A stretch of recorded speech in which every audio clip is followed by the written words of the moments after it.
నిర్గమకాండము 5వ అధ్యాయం 1వ వచనం. తరువాత మోషే అహరోనులు వచ్చి ఫరోను చూచి, ఇశ్రాయేలీల దేవుడైన యెహోవా అరణ్యంలో నాకు ఉత్సవము చేయుటకు నా జనమును పోనిమ్మని ఆజ్ఞాపించుచున్నాడు అనేది.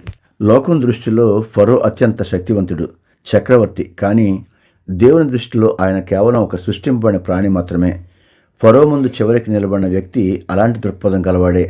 బైబిల్ గ్రంథం ప్రకారం మనిషి ప్రాణం అతని నాసికారంధ్రంలో ఊపిరి మీద ఆధారపడి ఉంది. అది తీసివేస్తే అతను మట్టితో సమానం. ఈ సత్యాన్ని గ్రహించిన వాడు ఏ అధికారికి లేదా రాజుకు లొంగిపోడు. మనం దేవునికి భయపడితే మనుషులకు భయపడాల్సిన అవసరం ఉండదు. దేవుని సన్నిధిలో నిరంతరం జీవించే వ్యక్తి లోకపు బెదిరింపులు అల్పమైనవిగా కనబడతాయి. మనుషుల కంటే దేవునికి ఎక్కువగా భయపడేవారే సమాజంలో నిజమైన మార్పును తీసుకురాగలరు. అలాంటి వ్యక్తులే చరిత్రను మారుస్తారు.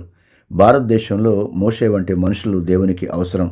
ప్రస్తుత కాలంలో ముఖ్యంగా మన దేశంలో కేవలం మాటలు చెప్పే నాయకులు కాదు, దేవుని సన్నిధిలో గడిపే వ్యక్తులు అవసరం. ప్రార్థన.